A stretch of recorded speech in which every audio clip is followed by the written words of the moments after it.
Tes tes, apakah suara saya terdengar? Sudah terdengar. Oke, baiklah. Assalamualaikum warahmatullahi wabarakatuh. Waalaikumsalam warahmatullahi wabarakatuh.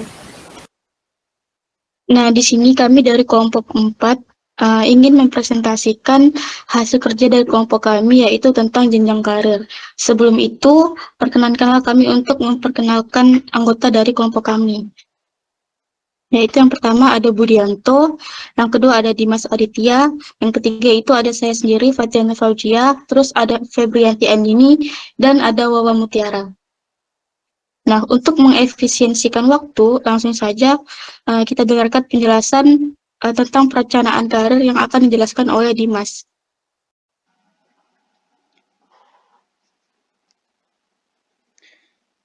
Baiklah, terima kasih Fatia. Next, Bud.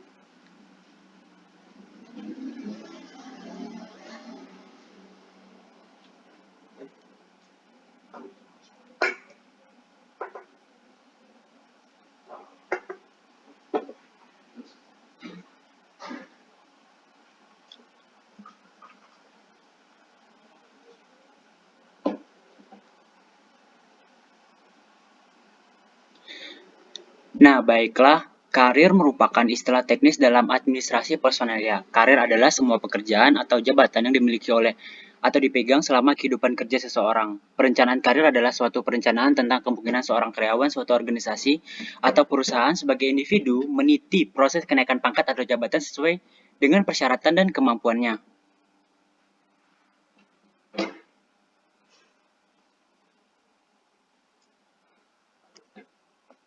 Next, Bud. Nah, jadi faktor-faktor yang mempengaruhi keberhasilan karir seseorang, yang pertama ada pendidikan formal, kemudian ada pengalaman kerja, yang ketiga sikap atasan, yang keempat bobot pekerjaan, kelima produktivitas kerja, dan yang keenam lowongan jabatan. Next. Selanjutnya ada macam-macam perencanaan karir. Yang pertama ada perencanaan karir organisasional. Nah, perencanaan karir organisasional adalah mengintegrasikan kebutuhan sumber daya manusia dan sejumlah aktivitas karir dan lebih menitik beratkan pada jenjang atau jalur karir. Yang kedua ada perencanaan karir individual. Perencanaan karir individual berbeda secara filosofis dan prosedural dari perencanaan karir organisasional. Tipe perencanaan karir ini terfokus pada individu dan keinginan, keahlian, serta hasratnya. Serta yang terpenting, perencanaan karir individual meliputi latihan diagnostik dan prosedur untuk membantu orang tersebut menentukan siapa saya dari segi potensi dan kemampuannya. Next.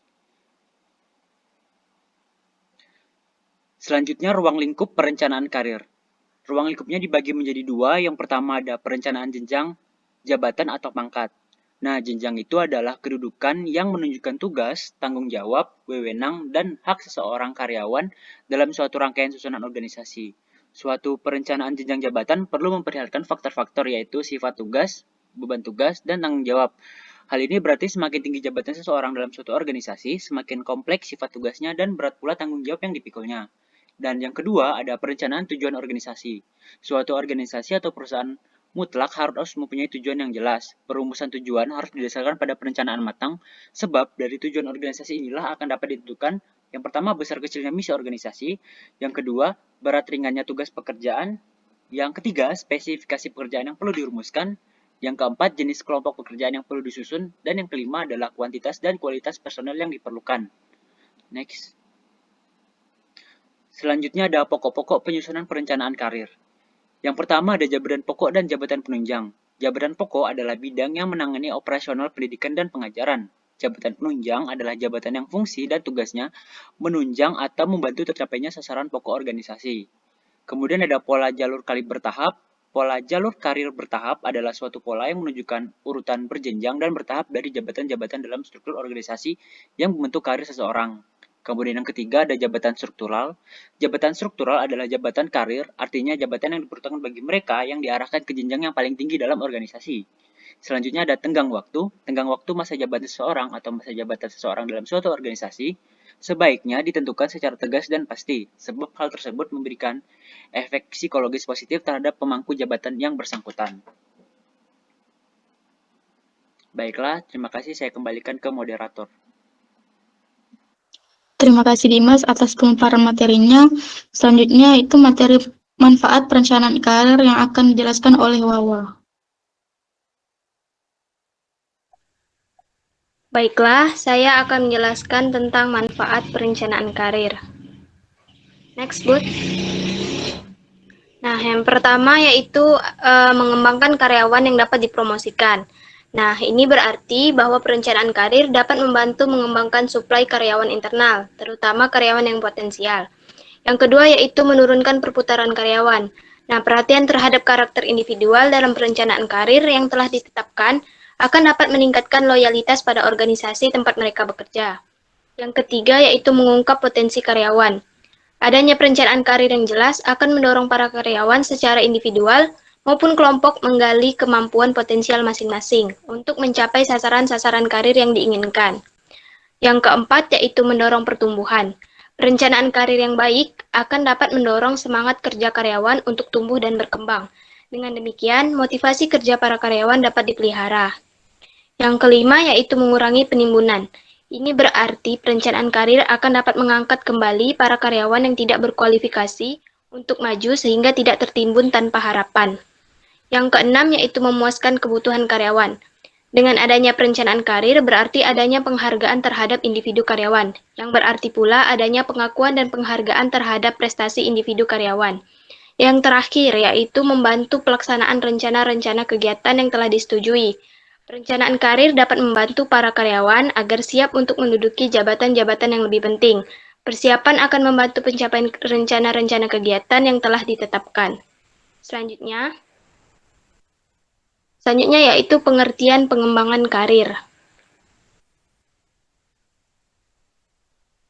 Nah, pengembangan karir atau career development ini ialah suatu kondisi yang menunjukkan adanya peningkatan status seseorang dalam suatu organisasi pada jalur karir yang telah ditetapkan dalam organisasi yang bersangkutan.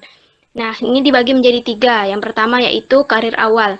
Meskipun organisasi menyediakan kesempatan internship agar individu dapat mencoba pilihan karir yang berbeda, dan individu dapat pula menguji beragam pilihan jabatan melalui kursus, perhatian utama manajemen sumber daya manusia baru dimulai ketika seorang individu memasuki organisasi. Manajer sumber daya manusia dan juga karyawan harus dapat memastikan bahwa orang-orang bergerak secara efektif di dalam organisasi. Tantangan kerja dan bentuk pengawasan atas pekerjaan berkontribusi signifikan terhadap pengembangan karir individu. Selanjutnya yaitu karir pertengahan. Setelah menyelesaikan masalah pada karir awal, individu selanjutnya bergerak ke dalam suatu periode stabilisasi ketika ia dianggap produktif, menjadi semakin lebih kelihatan, memikul tanggung jawab yang lebih berat, dan menerapkan sebuah rencana karir yang lebih berjangka panjang.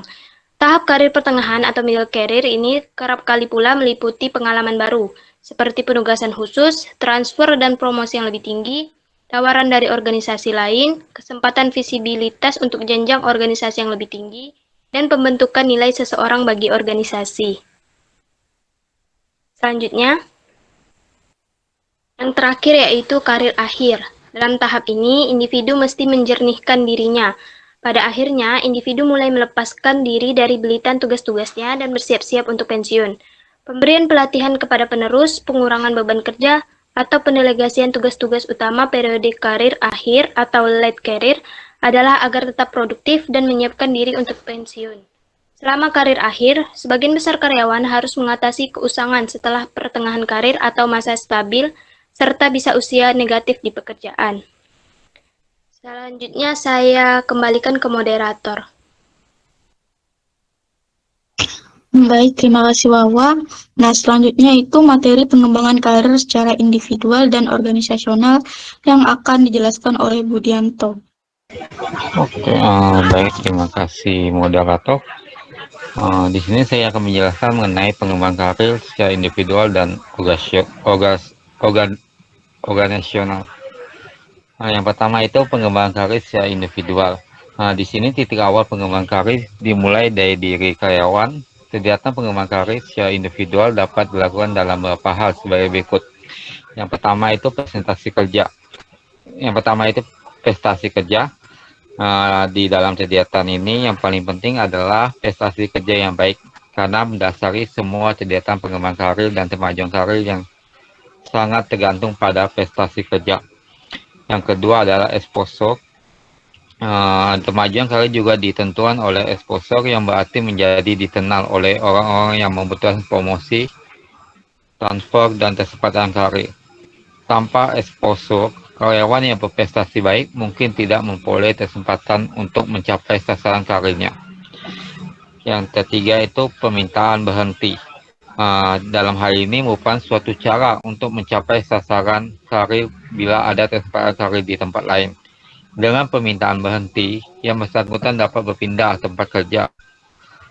Berpindah-pindah tempat kerja merupakan bagian strategi karir bagi beberapa manajemen profesional. Selainnya itu ada tersediaan pada organisasi. Kesetiaan pada organisasi ini dapat juga menentukan kemajuan karir yang bersangkutan. Kesetiaan organisasional yang rendah umumnya ditemui oleh para sarjana baru yang mempunyai harapan tinggi, tetapi sering kecewa dengan tempat tugas pertama mereka dan para profesional. Selainnya itu ada mentor dan sponsor. Di dalam hal ini nih, apabila para mentor masih membimbing karir karyawan dan pengembang karirnya lebih lanjut, para mentor tersebut dapat menjadi sponsor mereka. Yang dimaksud sponsor di sini adalah orang-orang yang di dalam organisasi yang dapat menciptakan kesempatan pengembangan karir bagi orang lain. Selainnya itu yang terakhir itu kesempatan untuk tumbuh dan berkembang. Dalam hal ini nih karyawan meningkatkan kemampuan diri, misalnya melalui program pelatihan, pengambilan khusus, atau penambahan gelar.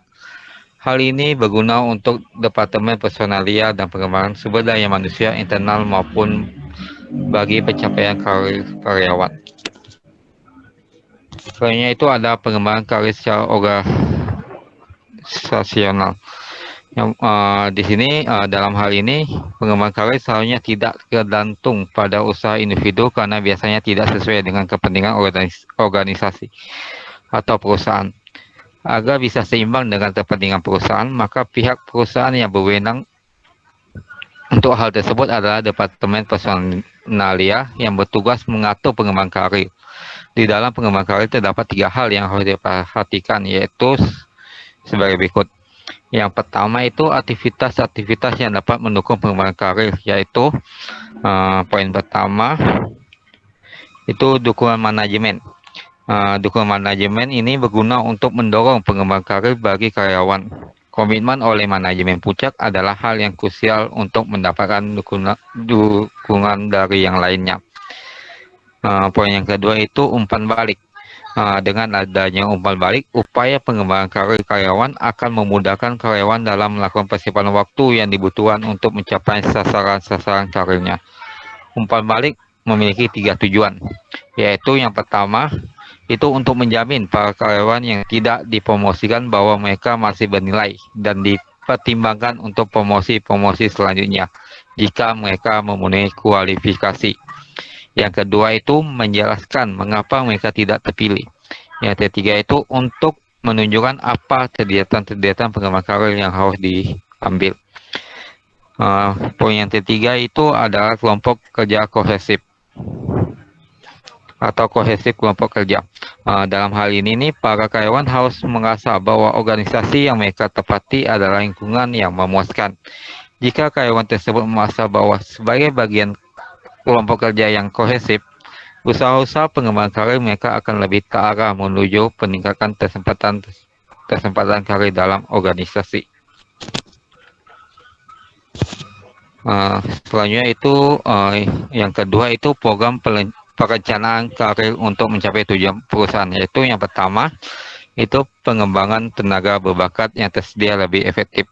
Dalam hal ini nih karyawan akan lebih berkomitmen terhadap pengembangan yang menjadi bagian dari rencana karir tertentu. Dengan cara ini mereka dapat lebih memahami tujuan pengembangan karir organisasional. Yang kedua itu kesempatan penilaian diri bagi karyawan untuk memikirkan jauh-jauh karir tradisional atau karir yang baru. Di sini dalam hal ini perusahaan harus mampu menemukan cara untuk mengatasi permasalahan yang terjadi dengan menawarkan perencanaan karir yang mampu membantu karyawan dalam identifikasi jalur tradisional atau jalur baru dan berbeda.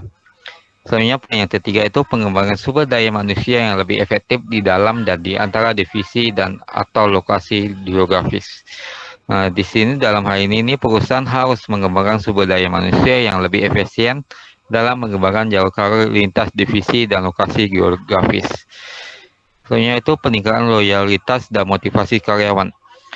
Di sini para karyawan meyakini bahwa perusahaan menaruh minat dalam perjalanan karir dan kemungkinan karyawan tersebut akan tetap bertahan dalam perusahaan.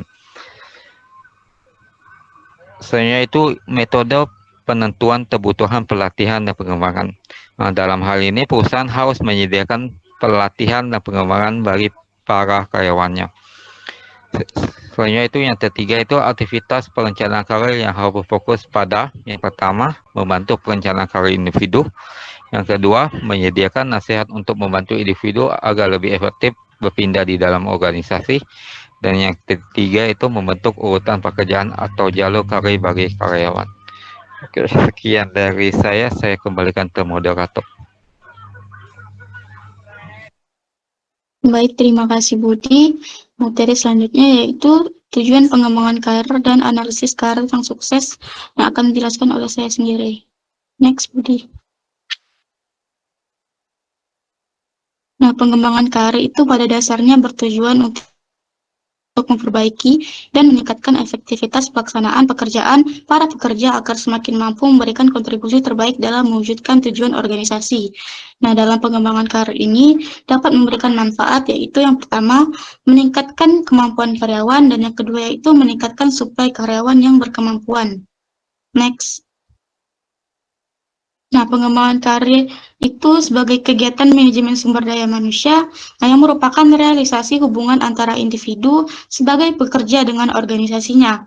Nah, untuk mewujudkan manajemen karir diri sendiri ini diperlukan kondisi, yaitu yang pertama, kesadaran dan pemahaman bekerja bahwa setiap pekerja selalu memberikan kesempatan untuk maju dan berkembang.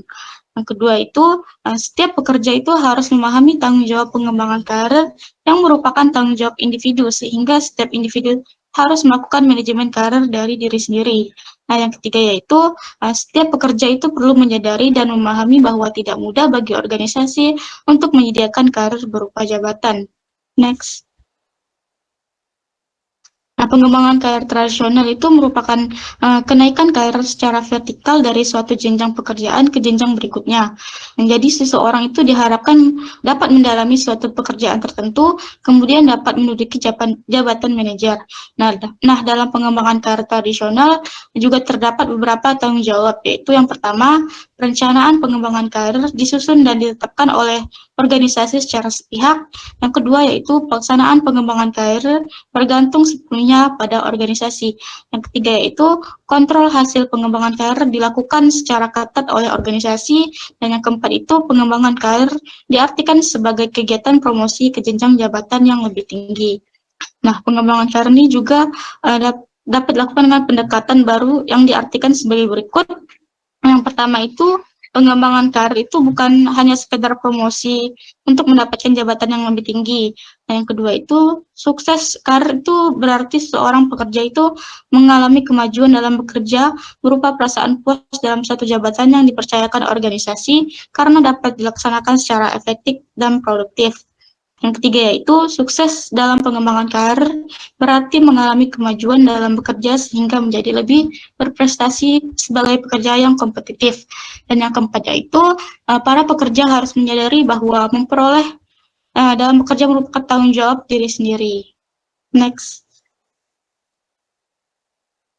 Nah, desain program pengembangan ini dibedakan menjadi 3 fase, yaitu yang pertama fase perencanaan, yang kedua itu fase pengarahan, dan yang ketiga itu fase pengembangan. Nah, fase perencanaan ini yaitu merupakan fase yang menyelaraskan rancangan karir pekerja dengan rancangan karir organisasi, dan tujuannya untuk mengidentifikasikan kelebihan dan kekurangan pekerja dalam melaksanakan tugasnya. Yang kedua itu ada fase pengarahan. Nah, fase pengarahan ini dimaksudkan untuk membantu para pekerja agar mampu mewujudkan perencanaan karir menjadi kenyataan. Nah, dalam hal ini ada dua pendekatannya, yaitu yang pertama pengarahan dengan menyelenggarakan konseling karir, dan yang kedua itu pendekatan dengan menggunakan pelayanan informasi. Nah, yang ketiga itu ada fase pengembangan. Nah, dalam fase pengembangan ini, pekerja itu harus berusaha mewujudkan kreativitas dan inisiatif yang dapat mendukung untuk menduduki posisi yang akan mendatang. Nah, kegiatan yang dapat dilakukan yaitu penyelenggaraan sistem mentor, pendidikan dan pelatihan, rotasi jabatan, dan program beasiswa atau IKT-. Next. Nah, job security itu yang hilang itu harus digantikan dengan career security. Sejalan dengan perubahan struktur organisasi, maka pengembangan karir yang bersifat tradisional itu dianggap tidak cukup untuk memenuhi kebutuhan organisasi dan karyawan pada saat ini. Nah, agar memiliki career security, karyawan harus aktif meningkatkan keterampilan kompetisi sehingga benar-benar menjadi sangat ahli atau memiliki keahlian yang banyak. Nah, cara untuk memperoleh career security yaitu yang pertama, tetapkan sasaran karir yang meliputi teknikal, manajemen profesional, fungsional, atau menjadi wirausaha.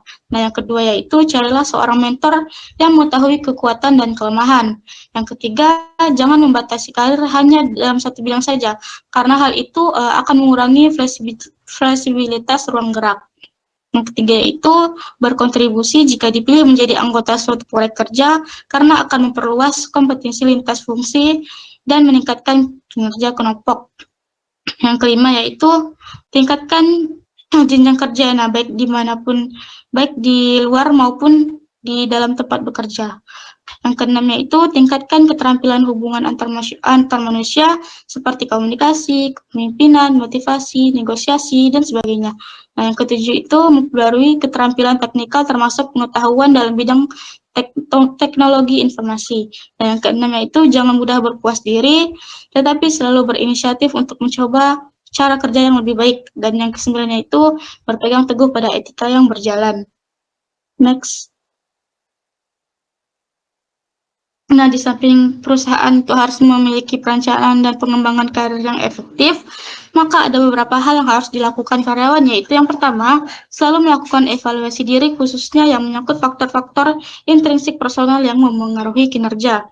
Yang kedua yaitu, jika sudah diketahui bahwa kematangan emosi masih kurang stabil, maka dapat dilakukan dengan cara mencari upaya untuk memperkuat kematangan emosi tersebut. Dan ketiga, mengikuti pelatihan dan banyak membaca berbagai buku untuk meningkatkan kecerdasan intelektual, emosi, serta spiritual. Dan yang terakhir itu, membuat rencana umum pengembangan karir individu selama siklus kehidupan sebagai pekerja. Sekian materi dari saya. Selanjutnya, materi promosi jabatan yang akan dijelaskan oleh Febrianti. Baik, terima kasih kepada moderator. Selanjutnya saya akan menjelaskan tentang materi promosi jabatan. Promosi merupakan kesempatan untuk menjadi lebih baik atau lebih maju daripada posisi yang dimilikinya pada saat ini. Promosi memiliki arti yang penting bagi perusahaan, sebab dengan adanya promosi dapat menjadikan perusahaan yang stabil dan pendekatan moral karyawan, sehingga lebih terjalin dengan baik. Menurut Sadili, promosi merupakan perpindahan dari suatu jabatan ke jabatan lain yang mempunyai status dan tanggung jawab yang lebih tinggi. Dapat diartikan bahwa promosi akan selalu diikuti oleh tugas, tanggung jawab, dan wewenang yang lebih tinggi daripada jabatan yang diduduki sebelumnya. Nah, adapun asas-asas promosi. Yang pertama adalah kepercayaan. Promosi hendaknya berdasarkan pada kepercayaan atau keyakinan mengenai kejujuran, kemampuan, dan kecakapan kerja karyawan yang bersangkutan dalam melaksanakan tugas-tugasnya dengan baik pada jabatan tersebut. Yang selanjutnya adalah keadilan.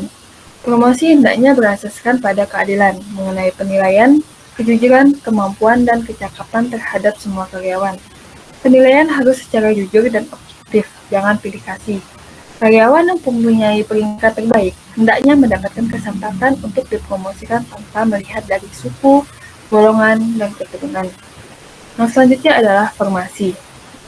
Promosi harus berasaskan kepada informasi yang ada, karena promosi karyawan hanya mungkin dilakukan jika ada formasi jabatan yang kosong, supaya ada uraian pekerjaan atau jabatan yang akan dilaksanakan karyawan itu. Nah, selanjutnya ada pedoman dasar yang digunakan untuk mempromosikan karyawan. Yang pertama adalah pengalaman, di mana promosi yang didasarkan pada lamanya pengalaman kerja karyawan. Pertimbangan promosi adalah pengalaman kerja seseorang yang terlama bekerja dalam perusahaan mendapatkan prioritas pertama dalam tindakan promosi. Yang kedua adalah kecakapan, di mana seseorang akan dipromosikan berdasarkan penilaian kecakapan. Orang yang cakap atau ahli mendapat prioritas pertama untuk dipromosikan. Selanjutnya adalah cara mengukur kecakapan. Kecakapan mempunyai ukuran lebar dan dalam, jadi suatu pekerjaan bisa memerlukan banyak pengetahuan yang serba sedikit, atau sedikit pengetahuan tapi secara mendalam. Dan yang terakhir ada kombinasi pengalaman dalam kecakapan. Kombinasi pengalaman dalam kecakapan yaitu promosi yang berdasarkan pada lamanya pengalaman dan kecakapan. Adapun persyaratan promosi pada umumnya, yaitu ada kejujuran, disiplin, kerjasama, prestasi kerja, kecakapan, komunikatif, loyalitas, kepemimpinan, serta pendidikan. Nah, beberapa jenis promosi karyawan, yakni yang pertama adalah promosi sementara atau temporary promotion. Seseorang karyawan dinaikkan jabatannya untuk sementara karena adanya jabatan yang lowong segera diisi. Yang kedua ada promosi tetap atau permanent promotion. Seorang karyawan yang dipromosikan dari suatu kedudukan kepada kedudukan yang lain yang lebih tinggi, disebabkan karena karyawan yang bersangkutan telah memenuhi syarat-syarat untuk dipromosikan. Yang ketiga adalah promosi kecil atau small promotion, di mana menaikkan jabatan seseorang dari jabatan yang tidak sulit dipindahkan ke jabatan yang sulit, meminta keterampilan tertentu, namun tidak disertai dengan peningkatan wewenang, tanggung jawab, dan gaji tetap. Dan yang terakhir ada promosi kering atau dry promotion, di mana seseorang karyawan dinaikin jabatannya ke jabatan yang lebih tinggi, disertai dengan peningkatan pangkat wewenang dan tanggung jawab, namun tidak disertai dengan kenaikan gaji atau upah.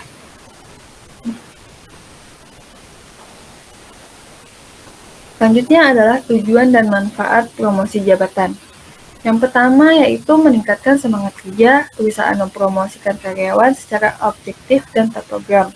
Maka, karyawan akan terdorong untuk bekerja yang lebih baik lagi, sehingga semangat kerja meningkat. Yang kedua adalah untuk menjamin stabilitas kepegawaian. Selanjutnya adalah untuk memberikan pengakuan, jabatan, dan imbalan jasa yang semakin besar kepada karyawan yang berprestasi kerja tinggi. Dan yang keempat adalah memberikan kesempatan kepada karyawan untuk kreativitas dan inovasi kerjanya, serta dapat memperluas pengetahuan dan pengalaman kerja. Dan yang terakhir adalah dapat menimbulkan kepuasan dan kebanggaan pribadi.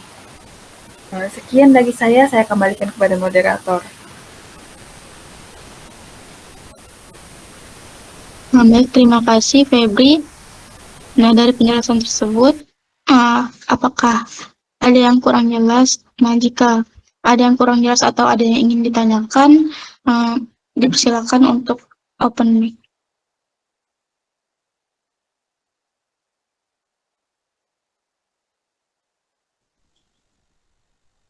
Tes, apa kedengaran suara saya? Kedengaran, Pak? Saya dari kelompok nanya ingin menanyakan apa pengaruh kohesivitas kelompok kerja dengan pengembangan karir?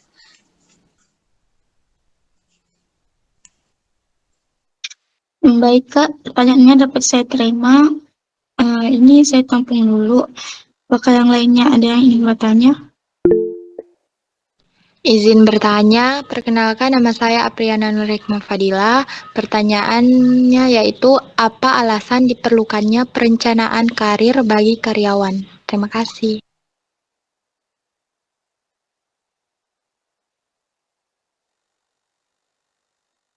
Baik, pertanyaannya dapat diterima. Nah, ini juga akan saya tampung dulu.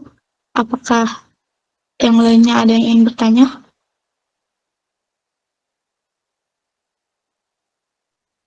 Izin bertanya, saya Fadila Devana Putri. Kenapa promosi selalu diikuti oleh tugas tanggung jawab dan wewenang lebih tinggi daripada jabatan yang diduduki sebelumnya? Makasih. Baik, terima kasih atas pertanyaannya. Nah, izinkan kami untuk berdiskusi untuk 3 pertanyaan ini dahulu. Nanti jika ada yang bertanya lagi, kalian persilahkan jika sudah kami jawab pertanyaan 3 tadi.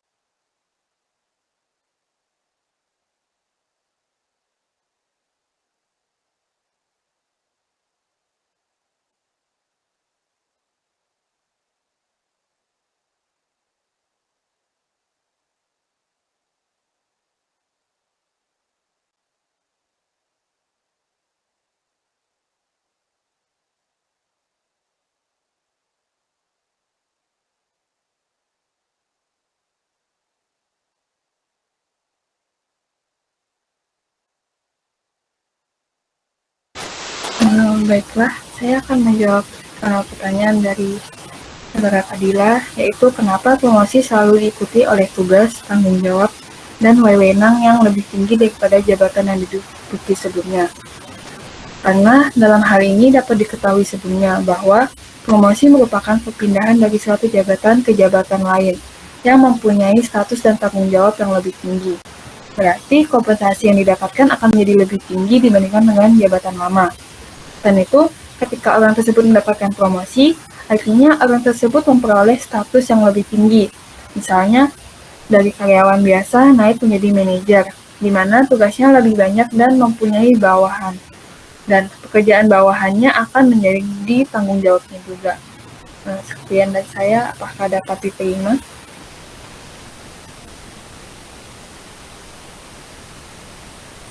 Iya, terima kasih.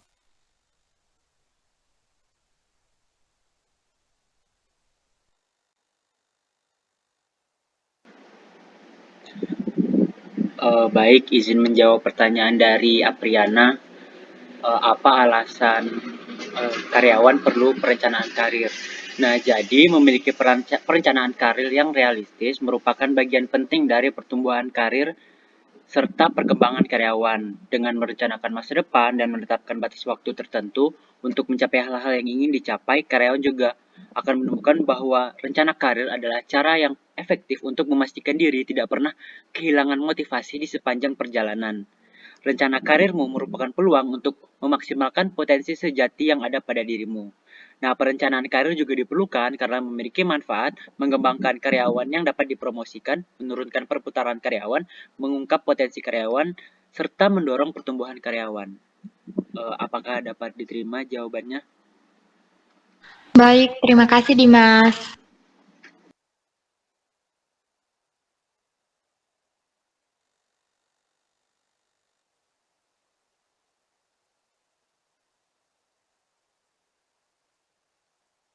Oke, baik. Saya akan menjawab pertanyaan dari saudara Mila.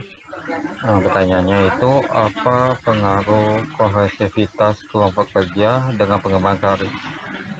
Jadi pengaruhnya itu dengan adanya kelompok kerja yang kohesif, maka usaha-usaha pengembangan karir karyawan juga akan lebih terarah menuju peningkatan kesempatan karir di dalam organisasi. Apakah jawabannya dapat diterima? Baik, terima kasih.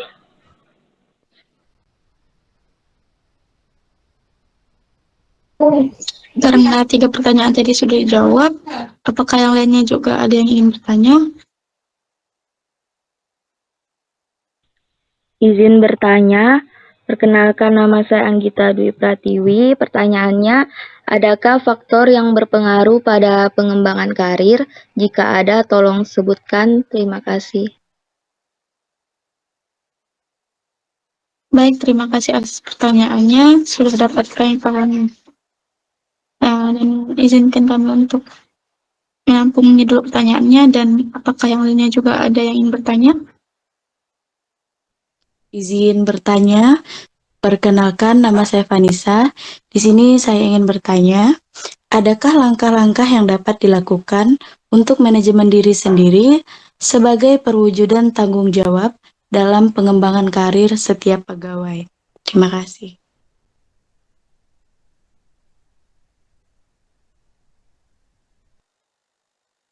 Baik, terima kasih pertanyaannya.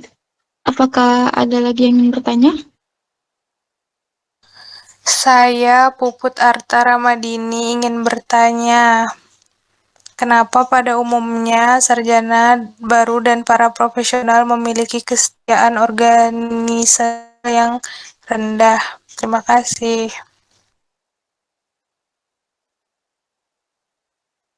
Baik, terima kasih pertanyaannya. Izinkan kami buat diskusi terlebih dahulu.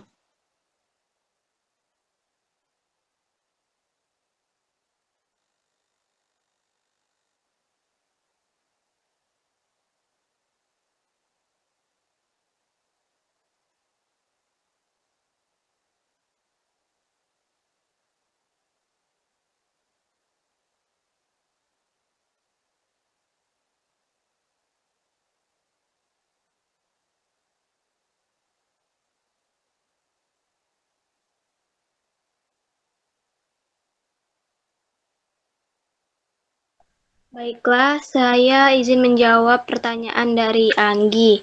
Pertanyaannya tadi, adakah faktor yang berpengaruh pada pengembangan karir? Jika ada, tolong sebutkan. Nah, terdapat 9 faktor yang berpengaruh pada pengembangan karir, yaitu yang pertama, hubungan pegawai dan organisasi, yang kedua, personalitas karyawan, yang ketiga, faktor-faktor eksternal, yang keempat, politicking dalam organisasi, yang kelima, yaitu sistem penghargaan, yang keenam, jumlah karyawan, yang ketujuh, ukuran organisasi, yang kedelapan, kultur organisasi, dan yang terakhir yaitu tipe manajemen. Sekian, apakah dapat diterima? Baik, terima kasih. Sama-sama.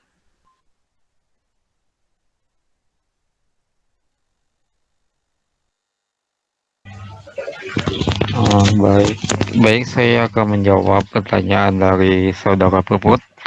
Pertanyaannya itu, kenapa pada umumnya para sarjana baru dan para profesional memiliki kesetiaan organisasional yang rendah?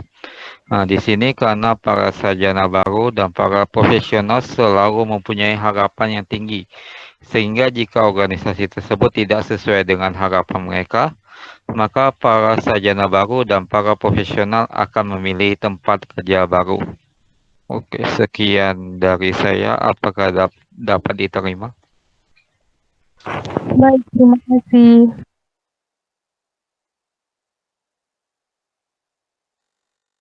Oke, saya akan coba menjawab pertanyaan dari Vanessa. Nah, pertanyaannya itu, adakah langkah-langkah yang dapat dilakukan untuk manajemen diri sendiri sebagai perwujudan tanggung jawab dalam pengembangan karir setiap pegawai dalam merencanakan karirnya? Nah, jawabannya itu terdapat langkah-langkah yang dapat dilakukan, yaitu yang pertama, menginvestasikan kemampuan yang dimiliki. Nah, maksudnya itu pegawai atau karyawan yang berbakat itu tumbuh dari perusahaan yang hebat. Nah, dalam pengembangan karir itu, perusahaan tersebut memberi kesempatan untuk tumbuh secara pribadi maupun secara profesional untuk kemajuan perusahaan tersebut. Nah, yang kedua itu ada mempelajari nilai-nilai yang dimiliki. Nah, maksudnya itu perusahaan sudah memberi kesempatan karyawan untuk tumbuh di perusahaan tersebut, maka potensi yang ada di diri kita itu kita tunjukkan kepada perusahaan bahwa perusahaan tersebut tidaklah salah dalam merekrut kita dalam bergabung di perusahaan tersebut. Yang ketiga yaitu menginterview pekerja lain. Di sini kita bisa mencari informasi dari pekerja lain atau mempelajari dari pengalaman-pengalaman yang kita interview dijadikan sebagai motivasi untuk kita bisa lebih baik lagi ke depannya. Nah, yang terakhir itu memperbaiki penampilan dalam bekerja. Nah, di sini ini dimaksudkan bukan dalam hal penampilan di luar saja, namun penampilan dalam hal sopan santun dan ramah kepada karyawan lain dalam bekerja juga dapat ditingkatkan menjadi lebih baik lagi. Sekian jawaban dari saya, apakah dapat diterima? Terima kasih. Baik, sama-sama. Karena sudah dijawab semua pertanyaan tadi, apakah masih ada yang ingin ditanyakan?